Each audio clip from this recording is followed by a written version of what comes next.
tak pernah no no no, selalu yes, tak pernah no, selalu yes yes yes. Bagaimana kabar anak-anak semua hari ini? Alhamdulillah, luar biasa. Allahu Akbar. Sudah siap menerima materi hari ini? Pasti siap ya? Kalau sudah siap, mari kita simak materi berikut ini. Anak-anak, pada pembelajaran hari ini kita masih tetap akan belajar tentang memahami isi dongeng. Seperti minggu lalu, kita belajar tentang unsur-unsur intrinsik dongeng. Ada tema, ada tokoh, latar dan setting, alur dan amanat. Pada hari ini kita akan belajar tentang jenis-jenis dongeng dan karakter pada dongeng. Jenis-jenis pada dongeng ada 5, yaitu fabel, legenda, mite atau mitos, sage, dan parabel. Yang pertama, fabel. Fabel adalah cerita tentang kehidupan binatang. Namun, dunianya sama dengan dunia manusia. Di dalam fabel, binatang yang menjadi tokoh digambarkan memiliki perilaku seperti manusia. Jadi, binatang dapat berbicara, berpikir, sekolah, bekerja, dan melakukan aktivitas lain seperti manusia. Contoh fabel yaitu persahabatan kuku dan torak, kura-kura dan kelinci, dan lain-lain. Yang kedua, legenda. Legenda adalah cerita yang mengisahkan tentang asal-usul terbentuknya suatu tempat atau daerah. Seperti asal-usul Gunung Tangkuban Perahu. Cerita ini biasanya berasal dari rakyat zaman dahulu. Rakyat zaman dahulu menganggap bahwa cerita legenda ini benar-benar terjadi. Maka cerita ini akan turun-temurun diceritakan oleh anak cucu mereka. Yang ketiga, mite atau mitos. Mite atau mitos adalah cerita yang berasal dari rakyat di sebuah daerah atau tempat. Biasanya, mite menceritakan tentang kehidupan tokoh gaib, seperti dewa, peri, atau bahkan hantu. Contoh cerita mite adalah kisah tentang Nyi Roro Kidul dari Yogyakarta. Yang keempat, sage atau hikayat. Sage atau hikayat adalah cerita yang mengisahkan tentang kehebatan atau kepahlawanan seseorang.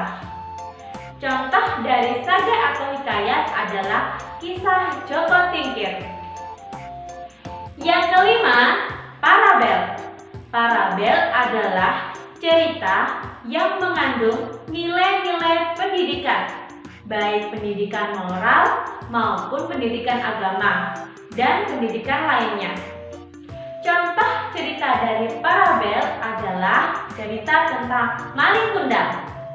Anak-anak, setelah tadi kita sudah membahas tentang jenis-jenis dongeng, sekarang Bu Leli akan menceritakan sebuah dongeng. Bu Leli akan menceritakan dongeng fabel atau cerita yang menceritakan tentang kehidupan binatang. Dari cerita dongeng tersebut, Bu Leli akan mengajak anak-anak semua untuk menemukan pesan moral yang ada dalam cerita dongeng tersebut. Cerita dongeng Persahabatan Kuku dan Torak. Di sebuah hutan tinggallah si Kuku. Kuku, si ayam jago, tinggal bersama hewan-hewan lainnya.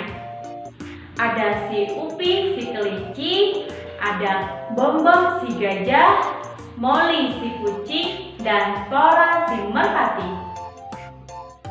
Kuku tidak pernah membeda-bedakan teman saat bermain. Kuku bermain dengan siapa saja. Itulah yang membuat Kuku disayangi oleh teman-temannya. Suatu hari, Kuku melihat Tora melintas berterbangan sambil bernyanyi mengelilingi hutan. Kuku sangat mengagumi kelincahan Tora. Terlintas di pikiran Kuku untuk bisa terbang seperti Tora. Kemudian Kuku memanggil Tora. Tora, Tora, kemari Tora, kemarilah. Hai Kuku, ada apa Kuku kamu memanggilku? Aku memperhatikanmu terbang di atas sana Tora sambil mengelilingi hutan. Pasti kamu senang sekali ya bisa terbang. Benar sekali Kuku, aku dapat melihat pemandangan dari atas sana. Dapatkah aku terbang sepertimu Tora? Aku ingin memiliki sayap sepertimu. Fungsi sayap kita berbeda Kuku. Memang kita sama-sama memiliki sayap, tetapi sayapmu tidak bisa digunakan untuk terbang seperti sayapku. Sayang sekali Tora, padahal aku ingin menikmati keindahan hutan ini dengan terbang sepertimu Tora. Jangan berkecil hati, Kuku.